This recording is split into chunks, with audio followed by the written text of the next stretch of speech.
evil human experiments that actually happened. Visual venture video. Lock in. The CIA knew that it was breaking, every moral, ethical, and legal law in the books to do these experiments. But Yeah, it was I feel like the big three are World War II Germany, World War II Japan, and then like 1990 to 2008 CIA did like the worst experiments on people. Stanford prison experiment. I would not say the Stanford prison experiment is on par with like the CIA literally just drugging people and seeing like the limits of the human body with like the torture program. Like, yeah, I think the Stanford prison experiment wasn't actually meant to like be that bad from the start. And it did get bad, but not to the extent of like, yeah, Nazi doctors literally like trying to like see if the brains of twins could be switched or whatever weird shit they did. Giving people like just deadly diseases and seeing how they'd survive. The CIA thought LSD was such a powerful drug it could be used for mind control. They thought there was a time where the CIA was working on like what a so-called truth serum would be.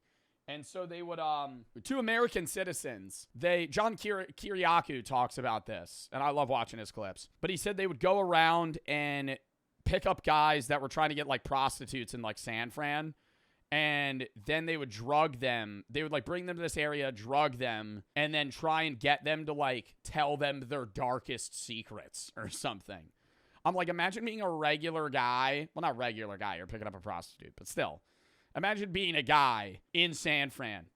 You're like thinking you're going to get laid, pay $100 to like some lady. And then you get fucking dosed with like high levels of acid and just interrogated to see like what you would spill. Like, oh my God. And they would put hummus up their ass. Yeah, they would do that. Story was that the final results for this cruel test were not even noteworthy. He says he's not going to go on. Please continue. He says he doesn't want to go on. We must continue.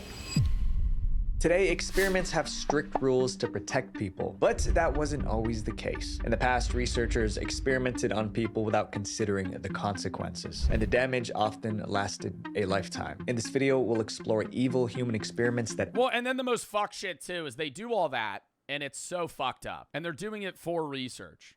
And then to hide it, they fucking got rid of like 90% of the, papers on a lot of the shit they did. So all of it was for nothing, right? I'm not saying it was justified at all, but like you already did it. You might as well keep the information you gathered, but they destroyed it because they didn't want to get in trouble. So it's like, all right, well now we just did that for actually no reason. Actually happened, starting with the unsettling cases and ending with the most horrifying. Unit 731? Well, the U.S. also bought a lot of that information from the Japanese, from what they learned. So it is the new year, guys, and I want to encourage you guys to be the best version of yourselves that you can be. And it would mean the world if you subscribe, and I promise to do my best to make the best videos I possibly can for you. I'm Visual Venture, and you are awesome. MK Ultra. For years, the MK Ultra experiment sounded like a made-up story. Many believed it was simply too cruel to be real. But in 1973, the truth came out. Declassified CIA files confirmed that MK Ultra actually happened, and it involved illegal human experiments. It was the most secret program ever conducted by the CIA in the United States. But the worst part was not how extreme the experiments were. It was that people were forced to take part in it. MK Ultra officially began in 1953. At that time, the CIA believed other countries were developing brainwashing and mind control techniques. But there was no evidence to confirm this. But the agency didn't want to fall behind, so they launched MK Ultra. The goal was clear: find ways to erase the memory and then control the mind. Can we actually like control a person? And how do you even start doing that? Like it's like on some serial killer level shit. Like trying to actually drug people and just test different substances that are going to like permanently fuck people up. Personality, can we make them behave in certain ways, make them do something? MK Ultra quickly grew into a massive operation. It included more than 150 separate projects. These projects literally what Jeffrey Dahmer was doing. Actually, though, when did Jeffrey Dahmer do all that stuff, though? I think it was after MK Ultra. If it started in the 50s. Jeffrey Dahmer was a serial killer in what, like the 70s or the 80s? Projects took place in universities, hospitals, and even in public. And some of the methods were so inappropriate that keeping this a secret became necessary. You know, the CIA knew that it was breaking, you know, every moral, ethical, and legal law in the books to do these experiments. One of the CIA's main tools was mind-altering drugs. Researchers wanted to know whether dosing people made them easier to control. Even people in the public were given drugs without their awareness or consent. And Yeah, what was that one story? I think they did it to a town in like France or some shit where they like drugged the bread and the whole town lost it. Where did the CIA drug the bread? Yeah, Pont Saint-Esprit, France. In August of 1951, the CIA drugged 250 people with, like, they drugged the food, causing hallucinations and 7 deaths. Theories suggesting CIA involvement. It was definitely the CIA. It is 100%. Oh my God. experimented upon. But secretly dosing people sometimes ended in disaster. Frank Olson's story is a perfect example. Olson was a scientist working with US intelligence. In 1953, he attended a meeting with colleagues. During that meeting, the CIA spiked Olson's drink with a truth serum. He had no idea. Agents stood nearby and watched how it affected him. When the substance took effect, Olson became emotionally unstable. A witness described him as, I don't want to say that you would know. I know this is like the 50s too, and people didn't have as much knowledge on like what being under like a hallucinogenic substance would feel like. But like outside of being like straight up roofied and like given Rufinol where you like actually like start to lose consciousness and memory, if I'm sober and you give me a glass of water with acid in it, I'm gonna know that I'm tripping. Okay? Like, it's not going to be a truth serum because I'm going to be like, wow, I feel really fucking weird now.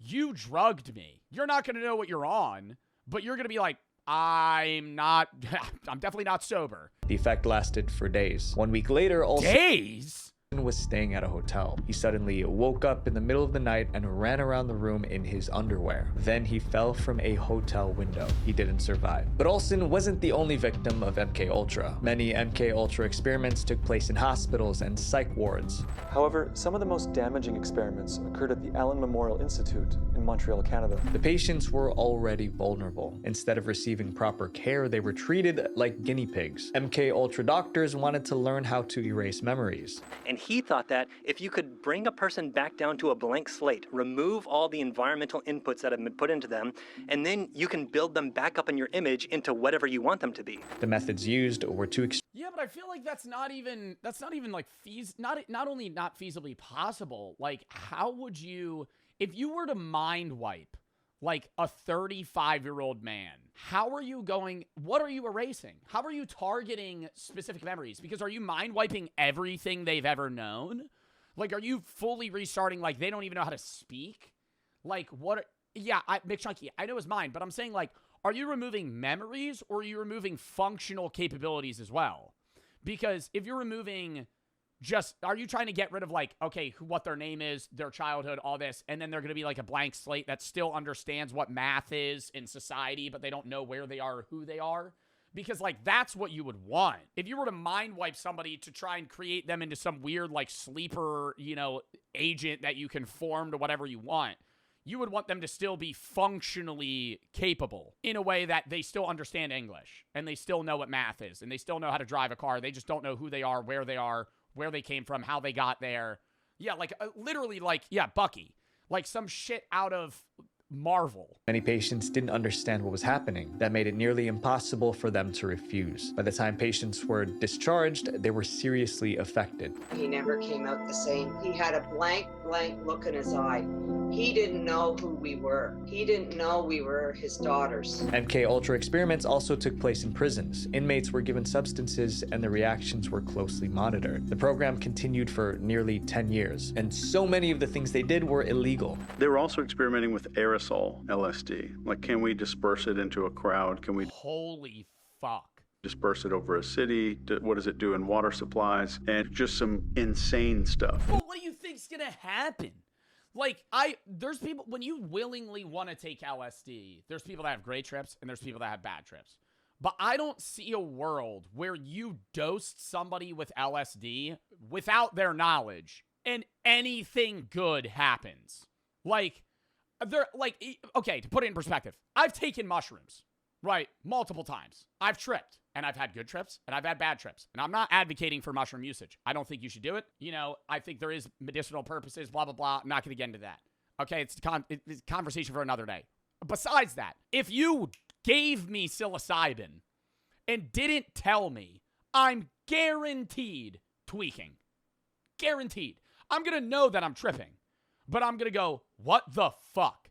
Like, because you're just going to be in such a bad mindset. 1963, the CIA officially ended MKUltra. This was the explanation recorded inside the CIA director's office. His office reported, the concepts involved in manipulating human behavior are found by many people, both within and outside the agency, to be distasteful and unethical. After the program ended, the CIA director ordered most MKUltra files destroyed. The goal was to keep the experiments hidden, but that plan failed a few years. Have you tried dipahydramine? Isn't that like Benadryl?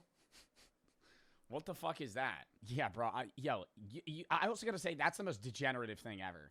Motherfuckers that take like 20 Benadryl and then see the hat, man. That's dying. That's dying. Years after it ended, Bro called it by its medical term. Have you ever taken Benadryl? Yeah, I've taken Benadryl, not in high doses. a reporter found out Don't. Kratom? I've taken Kratom. I have a whole video on all the fucking things I've done. about the program and blew the whistle. In 1974, Seymour Hersh exposed the MKUltra program when he wrote about it for the New York Times. The article caused public outrage. Soon after, Congress launched an investigation. The CIA was forced to admit the truth. During those hearings, the CIA finally admitted that this program existed. They admitted that it was probably not the right thing to do, but they feigned innocence. By then, most of the records were destroyed. That meant the full scope of MKUltra would never be known, and victims were left without justice. Up next is an experiment that intentionally instilled fear in people. The Landis facial expression experiment. In 1924, psychologist Carney Landis began a study on human reactions. I don't think I've ever heard this one. Landis facial expression experiment? He wanted to know if everyone makes the same face when they feel the same emotion, like fear, disgust, and so on. I mean, it was a reasonable question, but in trying to find the answer, Landis created one of the most horrifying experiments ever, and those who suffered most were his test subjects. Landis recruited young college students for the study. On paper, the plan was simple. He was going to trigger emotions like disgust and joy and capture them on camera. So he needs to get you to feel emotions to get a picture of your face. The first thing he did was This doesn't seem that fucked up, though, on surface level. Just trying to get, like, what's, like, a sour face is like, or, like, sad or happy. Like, how does this go bad? Like, he starts, like, hurting people? paint thick black lines across each volunteer's face. He said the markings would help track facial expressions in photos. Next, he mounted a camera on the wall. It was positioned to capture everything. At this point, it still looked like a normal psychology study, but things were about to get dark. Landis wanted to see the face people made when they felt uncomfortable. To trigger that reaction, he showed volunteers a set of unsettling images. Then he shows you medical photos of people with horrendous skin conditions. The volunteers were clearly distressed, and the camera recorded every reaction. Next, Landis moved on to fear. Then he goes behind a curtain and sets off a firecracker to capture on film the exact moment of your fright. He didn't just use firecrackers. Landis also fired a weapon close to the volunteers. Once again, his goal was to capture at the exact moment of their fright. Then the experiment escalated. Landis told the volunteers to close their eyes and stick their hands into a metal bucket. Inside, they felt something slimy. The bucket was full of live frogs, kicking and squirming. Landis recorded their expressions, but he wasn't finished. He instructed them to search the bottom of the bucket for an object. So after searching, Can't they just say, like, are they required to do this? I feel like at some point a volunteer would be like, no. Like, second bro fires a gun off in the room, I'm out. through all these frogs for some time, finally, the participant found their surprise. Their hands touched a live electrical coil. An electrical shock ripped through their bodies. So the participants were also getting shocked by that time. And that time they were facial expressions were also recorded. Still, Landis And why are we doing this? Like, what is this bettering in science? Like, what is learning the human facial expressions gaining? wasn't satisfied. He wanted stronger reactions. Landis brought out a small mouse. It Oh my god, and fucking kills it. was live. Then he ordered each volunteer to end the mouse. And if they didn't, he would do it for them in front of them while they watched. Almost everyone asked Landis if he was joking. They quickly realized he wasn't. Landis wanted to take a photo of their faces as they carried out the act. Many volunteers refused at first, but Landis pressured them. One by one, most of them gave in. About 1/3 refused to do it themselves, but Landis didn't let them off the hook. Landis did it himself. He made them watch. The camera clicked again and again. The experiment was over. Now it was time to assess the results. After triggering all of these emotions, Landis reviewed the photos, and he found no clear pattern. There was no typical facial expression for any emotion. Fear, disgust, and shock looked different from person to person. In fact, You had to fucking kill a mouse in front of people and electrocute them and shoot a gun near them to figure that one out? I mean, this guy's an idiot. This guy's... I could have told you that. I could have told you that from just watching people on a day-to-day basis. Yeah, what smiling looks like for some people is different for others. smiling was the most common reaction, even during unpleasant experiences. When Landis published his findings, many people criticized how the volunteers were treated. The part involving the mouse caused the most outrage. That's why today, the Landis facial expression experiment is remembered for its cruelty, not its science. Up next is an experiment that had lasting consequences on a child. The Little Albert experiment. Fear is a survival tool. I'm shocked at how I haven't heard of, like, I heard of the first one, that was it. It warns us when danger is near. Like, he's going through some fucking niche experiments I've never heard of. The Little Albert experiment. Little Albert. Fear is a survival tool. It warns us when danger is near. But for decades, psychologists argued about where fear comes from. Are we born with it, or does the world teach us what to fear? In 1920, two researchers decided to stop debating and find out for themselves. They wanted to train someone to fear something specific, even if that thing was harmless. Before the experiment could begin, they ran into a major issue. They couldn't use adults. Adults already have memories and life experiences, so they know what's scary and what isn't. The researchers needed someone with no sense of what could be scary. Ideally, they needed a baby. The researchers eventually found a baby in the hospital where they worked. It is weird how, like, young infants don't fear, like, scary masks because they still don't have a full recognition of what, like, a normal human looks like. And then after a while, right, like when they're like 3 or 4 or whatever, like clown masks and shit are terrifying. The baby's real name was never recorded. In the study, he was called Albert B. Albert was only 9 months old. The researchers planned to teach him fear. To do this, they used a method called classical conditioning. Here's the concept. If you pair something harmless with something frightening, the brain may link the two. If you repeat that pairing enough times, the brain learns a new rule. This object means danger. The researchers decided to test this idea on little Albert. They began by showing him a white lab rat. Albert showed no fear. He tried to touch the rat. Next, they showed him a rabbit, a dog, and a monkey. None of the animals frightened him. First, as you see here, the investigators demonstrated that prior to conditioning, little Albert had no fears of any animals. At that point, the scientists needed a way to trigger fear. They struck a steel bar using a hammer. The noise startled Albert and he burst into tears. I mean, but do we really need to do an experiment on Albert to know this? I mean, like, you could just know that through, like, regular dog conditioning. Like, if every time you want, like, for example, you bring every time you need to take your dog out, right, when they're a puppy, you ring a bell by the door. You take your dog out, ring a bell. Take your dog out, ring a bell. Now the dog associates having to piss or shit with the bell, so it rings the bell when it has to go poop. In the same sense, you're going to link two things. That's just any animal brain is going to do that. Like, you didn't need to do this to figure that out. Now they knew what made him scared. The researchers showed Albert. Yeah, Pavlov dogs already proved that. That's what I'm saying. But, like, why are we doing this then? Why are we now showing the kid a rat and fucking striking a drum or a bar or something to scare him? The rat again. He smiled and reached for it just like before. At that exact moment, they made the loud noise again. In the conditioning phase of the study, which was not filmed, the investigators struck a steel bar with a hammer, whenever Albert reached for a rat. Albert heard the noise and cried. To strengthen the connection, they repeated the process. After several rounds, the scientists finally got the result they wanted. Albert didn't need to hear the noise anymore. Seeing the rat alone made him cry. The investigators believed that the child's reaction during this trial demonstrated his newly acquired fear of white rat. They successfully taught a baby to fear something specific,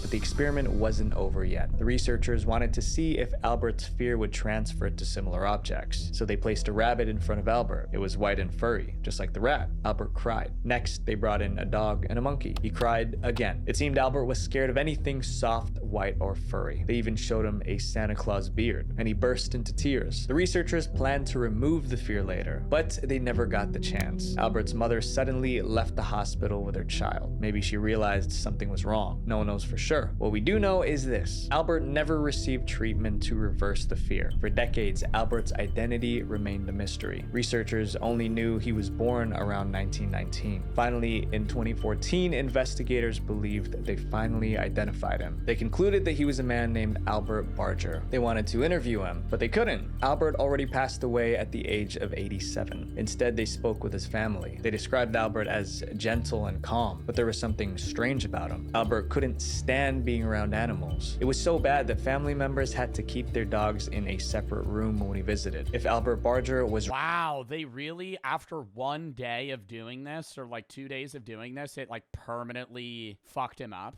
really little Albert, it's possible that the fear from the experiment never faded. The little Albert experiment showed that fear can be learned through classical conditioning, but the fact that they used— Do you think there's any way that could have been reversed, though? Like, through...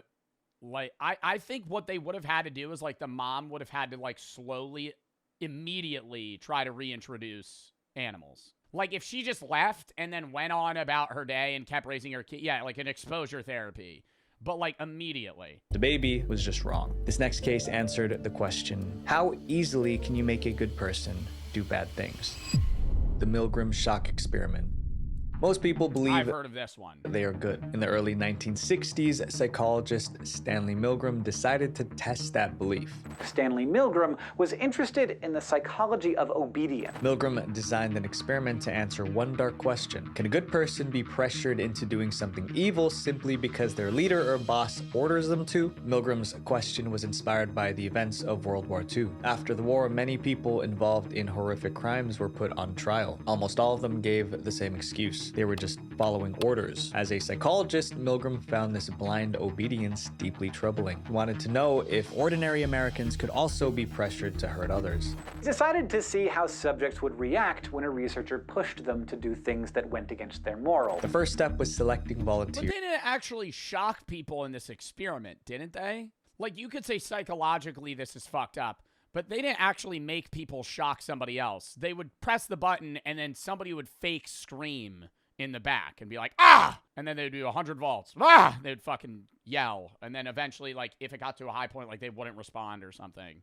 Of his experiment. He put out an ad offering $4 for 1 hour of their time. But Milgram turned away anyone with a violent What year? history or criminal record. He wanted everyday people who knew right from wrong. Once the volunteers were selected, the experiment began. Milgram conducted the study at Yale University. $4. What year was this? $4. It was after World War II, so it's like at least, it's probably the 50s. So it's the 70s. When was the Milgram? 1961. $4 in 1961 today. $43. University. But he lied to the volunteers about the purpose of the experiment. Volunteers were told they were taking part in scientific research to improve memory. Each volunteer sat at a desk with a machine in front of them. That machine delivers a shock. Wires connected the machine to a chair in the next room. Each volunteer watched as another man was strapped into the chair. Electrodes were attached to his body. Then a barrier was placed between them. From that moment on, the volunteer could not see the person in the electric chair. The instructions were straightforward. The volunteer would ask a question. The man in the chair would answer. If the answer was wrong, the volunteer pressed a switch and delivered an electric shock. You're going to read these words out and see if he can remember them. And if he gets it wrong, You hit this button and deliver a shock. But the shocks weren't all the same. He was told to increase the voltage with each wrong answer. That was the task. Press a button and shock another person for making a mistake. Milgram wanted to see how far volunteers would go before they refused. Cloud, horse, rock, house. Answer. Wrong. Each shock triggered a reaction from the man in the chair. Answer. Wrong. 150 volts. However, 150 volts? Wouldn't that fucking kill you? How many volts? How many volts kills someone? Above 50 volts is considered dangerous. There was one more thing the volunteer didn't know. The man in the chair was an actor. He wasn't actually being shocked. His reactions were fake. As the experiment continued, the actor yelled to stop. Experiment, that's all. Get me out of here. Get me out of here, please. I refuse to go on. Let me out. At this point, the volunteers hesitated. He says he's not going to go on. Please continue. He says he doesn't want to go on. We must continue. But the researchers insisted they continue. The experiment requires you continue, teacher. Please continue. And most volunteers did. They felt they were doing something wrong, but they kept pushing the button. So the guy keeps getting it wrong, keeps getting it wrong. Around 250 volts, he's screaming. Some volunteers strongly protested. I'm not going to kill that man there. I mean, who's going to take the responsibility if anything happens to that gentleman? I'm responsible for anything that happens here. Continue, please. Eventually, the man in the other room went silent. I think something's happened to that fellow in there. I don't get no answer. Oh my god, dude. You know how scary that is? You do the last shock and he just has no fucking response? At that point, the experiment ended. And now you just think he killed somebody? Milgram published the results in 1963. 2/3 of volunteers were prepared to administer a potentially fatal electric shock when encouraged to do so. In total, 65% of volunteers went all the way to the maximum 450 volts. That meant that if the shocks were real, they would have ended the person in the chair. Milgram's experiment proved something disturbing. People don't need to be evil to do harm. Sometimes they just have to be told to do it. Decent American. It's a fucked up experiment, but this is like one of the only ones where what was taken away from it is like, it explains a lot of like war, where one guy can make millions of people die by basically just commanding the people below them who command the people below them who command the people below them. Citizens were as capable of committing acts against their conscience as the Germans had been under the Nazis. The monster study. What could make an experiment so disturbing that people called it the monster study? The study was created by Wendell Johnson. He was a respected professor at the University of Iowa. Despite his success, he lived with a deep personal struggle. Johnson stuttered a lot. Stuttering is a speech impediment that disrupts the normal flow of speaking. Back in the 1930s, doctors believed stuttering was caused by a biological defect. In other words, stutterers were simply born that way. But Johnson had a different theory based on his personal experience. You know what fascinates me is Tourette's. I've seen people with Tourette's. I've never actually met somebody with Tourette's. I've always wanted to know, like, how that works. You know? Like, I know this, like, the science behind it, but I'm saying, Jinxie has Tourette's? Jinxie has Tourette's? He has, like, smaller tics, though. Really? What, where he blinks? Yeah, like this? I thought he just does that. I'm more so talking about people with Tourette's that outburst physically. You know what I mean? Like people that curse, like they just have like things they say. Like usually they'll have like a set few that kind of just like outbursts and then like maybe they change over time. I'm just like, how does that work? Like your brain just immediately triggers you to do it unconsciously. It makes more sense like with the eyes like blinking because it's like a physical just twitch almost versus something that's like verbally being like a vocal stim. Apparently, he had spoken normally his whole life until the age of about 5 or 6. I gotta ask Jinxie about that. 6, when a teacher told his Does he talk about that? Parents that he was starting to exhibit a bit of a stutter. That comment from his teacher was a trigger. Johnson became anxious about speaking. He coughs. Over time, he actually... I've never noticed.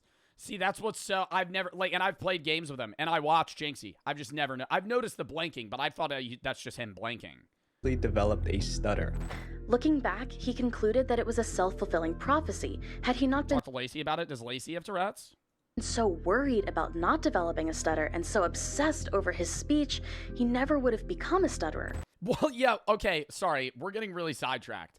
The coughing I also didn't notice because when I've been playing with him recently, he had the flu. Johnson wanted to prove that stuttering was caused by negative feedback, not biology. To do this, he needed kids he could study without interference. In 1939, Johnson walked into an orphanage and told the staff a lie. He said he wanted to give the children speech therapy. The staff agreed, thinking Johnson was there to help. Johnson ran the study with his graduate student, Mary Tudor. Together, they selected 22 kids. Some were stutterers, others were not. The researchers divided them into 4 groups. The first group was made up of kids who already stuttered. The goal was to help them feel calm so that their stuttering stopped, so the researchers praised them all the time. Everyone in the second group was also a stutterer. In this case, the researchers wanted them to feel anxious so their stutter would worsen, therefore they were criticized constantly. The third group was full of children who spoke normally. They were praised and encouraged to keep speaking just the way they were. Then there was the final group. These children spoke perfectly before the Oh my god, and they wanted to give them a stutter? study, but the researchers wanted to make them start stuttering. To achieve that, they were constantly criticized. They were accused of stuttering even when their words were clear. They were told, you must try to stop yourself immediately. Use your willpower.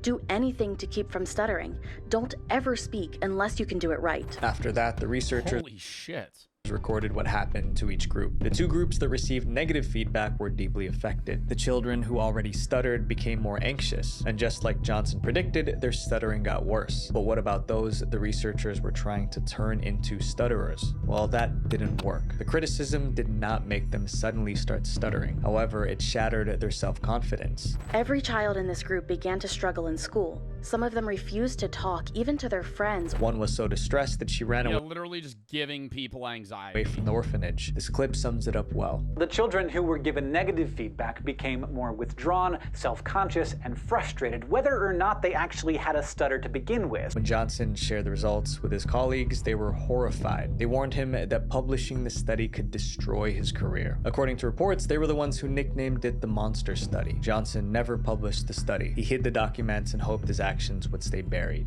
The children also weren't debriefed after the project was over, and They just left? They didn't go, hey, you were a part of an experiment, by the way, to try and, like, somewhat mend the fucking anxiety that they gave them. They just left. They were just like, all right, well, we couldn't help you. there was no real follow-up on how they may have been affected by the study long-term. When Johnson passed away, he was praised as a respected professor. At that point, no one knew about the orphans, but that changed in 2001. A reporter uncovered records of the monster experiment. When the story became public, people were outraged. Some of the kids from the experiment were still alive. They were now in their 80s. Most claimed they struggled with anxiety and shame. The survivors sued the state of Iowa, which is where the study took place. In 2007, the state paid almost $1 million in compensation. There was no debate. The monster experiment should have never happened. This next experiment got so destructive it had to be stopped early. The Stanford prison experiment. Somebody said, wait, this happened to Jinxie. Bro, you're a dumbass. This happened in, like, the fucking 30s, bro. There was just a picture of kids in black and white from, like, almost 100 years ago.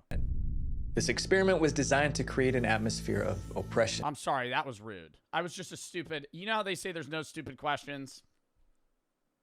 For years, Zimbardo studied how people behave in prisons, the military, and even offices. In each place, he noticed the same pattern. People in power often treated others badly. Over time, Zimbardo formed a theory. People didn't commit cruel acts because they were born evil. They did them because the situation allowed it. Simply put, power can bring out the worst in people, but it was only a theory. I mean, yeah, I don't want to say this is also one that, you probably could have known the result beforehand, but I think, like, a lot of philosophers talk about this shit, too, where it's, like, a lot of religions and a lot of just, like, historical proceedings in general and how everybody's desires root in power. Not everyone's, but most things that people want or root in power.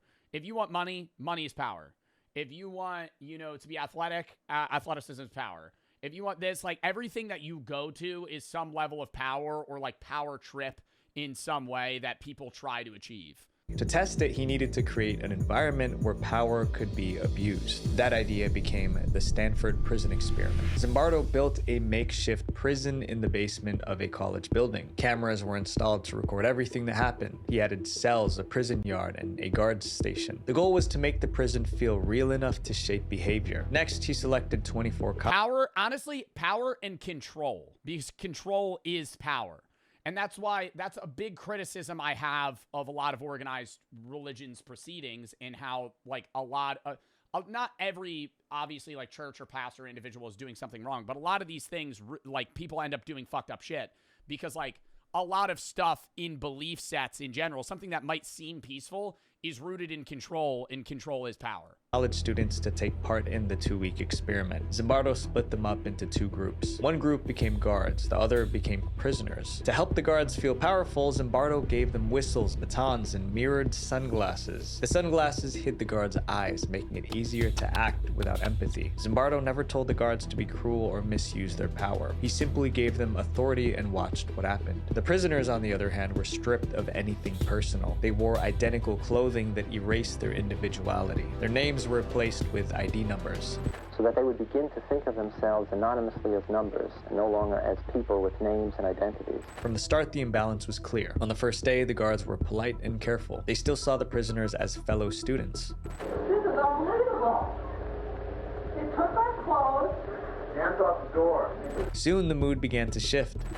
On day 2, there was a very sharp change in the whole nature of what was happening in that prison. The guards started raising their voices. Guards punished prisoners for minor mistakes. Their authority was settling in.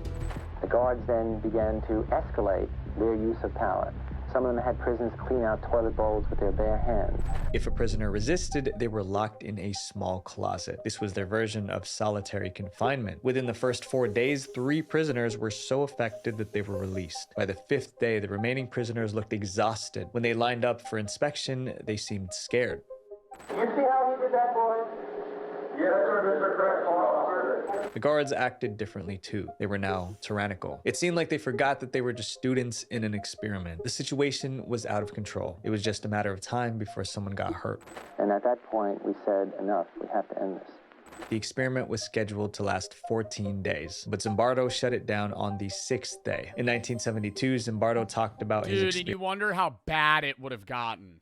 There's a whole movie on that too, and how, like, some of them literally tried to escape. Like, they genuinely treated it like it was prison. At conferences. He also released a film showing real footage of what happened. Public reaction was intense. Some people refused to believe the results. They argued that Zimbardo unknowingly selected people who were predisposed to authoritarianism. But others believed the experiment proved Zimbardo's theory. Normal people can change when placed into powerful or powerless roles. Decades later, the Stanford prison experiment. I think this is an extreme example as well. I think if you were to redo the Stanford prison experiment, I don't think in every situation the guards would become this weird, like, fear-mongering, power-wielding, like, dictators, you know? I think a lot of the time they would just treat it as, like, some stupid experiment. But I think it does show that most people in a position of power are more likely to abuse that power than not. The consequences of this next experiment affected thousands of people and lasted for decades. Project 4.1. Project 4.1 was officially described All right, lock in. As a medical study. Scientists wanted to understand how radiation affects the human body, but this experiment was never planned in advance. It began because of a disaster. In the early 1940s, the US set out to build the most powerful weapon ever created, a nuclear bomb. But there was only one way to know if they were on the right track. They needed to test the nukes they were making. Testing meant detonation. The military needed a remote location to blow stuff up without drawing attention. They chose the Marshall Islands in the Pacific Ocean. The Marshall Islands is mostly made up of atolls, which are ring-shaped coral reefs with a lagoon in the middle. But those islands weren't empty. People lived there. Nuclear testing in that region put the locals at risk. But the military moved forward anyway. Between 1946 and 1958, the US carried out a series of nuclear tests, detonating 67 giant bombs in the Marshall Islands. The tests continued for years. The explosions grew more powerful. It was just a matter. And I feel like the test not only probably gave the people of the islands radiation poisoning, but wouldn't it affect all of their food supply and shit as well? But they weren't all nukes. They were probably just bigger bombs. But even then, you're just like killing the environment. like all around there. So even if there weren't people, you're just fucking the ecosystem in that area. Matter of time before something went wrong. On March 1st, 1954, the military carried out another test. The shockwave visibly roared across the ocean and hit the camera ship miles away. But scientists miscalculated the strength of the blast. It was more than twice as powerful as predicted. A cloud of radioactive debris shot into the sky, and it drifted toward the nearby islands. And then there was the wind. It blew in a different direction than what the scientists expected. Oh, so they didn't blow it up that close, but they didn't calculate for the potentiality that it would be like drifted elsewhere. And carried nuclear fallout to nearby populated islands. On the ground, locals noticed something falling from the sky. It looked like powder. My cousin Erosi, he was on top of a tree whenever the powder fell.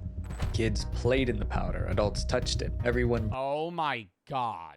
Wouldn't you die in like weeks? Breathed it in. It got on everything. Clothing, food, and even toys that the kids played with. The exposure continued for days. They had no idea that it was toxic. After the fallout, the researchers faced a choice. They could warn the locals and evacuate them, or they could treat it as a research opportunity. Behind closed doors, military leaders and scientists made their decision. Instead of evacuating the locals, they decided to use them as test subjects. They called it Project 4.1. The US knew the danger that the contamination posed, but didn't share that information with the locals. As health problems began to appear, medical teams arrived on the islands. They claimed they were there to help, and they did provide some medical care, but in reality, they were mostly collecting data. And after testing nuclear weapons on their islands, the US studied the Marshallese people without their consent. The experiment continued for years. Findings from Project 4.1 were published in US medical journals. The health effects were studied, documented, and shared. Eventually, the Marshallese became their own nation. The Marshall Islands gained its independence from the United States in 1979. By then, many locals already understood they were harmed by the testing. In the 1990s, newly declassified documents revealed more details about Project 4.1. Finally, the world realized how the victims were treated as test subjects. The project was condemned worldwide. Some even believed. But like, what happened to them? Like, obviously it's fucked up, but like, did they have higher increases odds of cancer and tumors? Did some people just like flat out die? Like what? Because they were far enough away from the bomb that it wasn't as immediate as like Hiroshima or like Nagasaki. Like the people there literally would just die from the fallout, or it like fucked up future generations even. The radiation exposure wasn't accidental and that it was premeditated. Sadly, decades later, many Marshallese people are still living with the effects of the blast. History taught us a lesson through these experiments. When we treat people like test subjects, we lose our humanity. My friends, progress should never come at the cost of innocent people's lives. So whatever you're building, make sure you're not destroying someone else to get there. Visual Venture. Wow, that was a good video. That was actually a really good fucking video. Use a literal baby for an experiment. It's crazy. Power can bring out the worst of people. I mean, you don't even need an experiment. See, that's true. That's what I'm saying. That's what I'm saying. Like, I feel like half of these, it's like, all right, yo, let's run this experiment to just prove something that we already know. I gotta piss, and we're gonna hop in.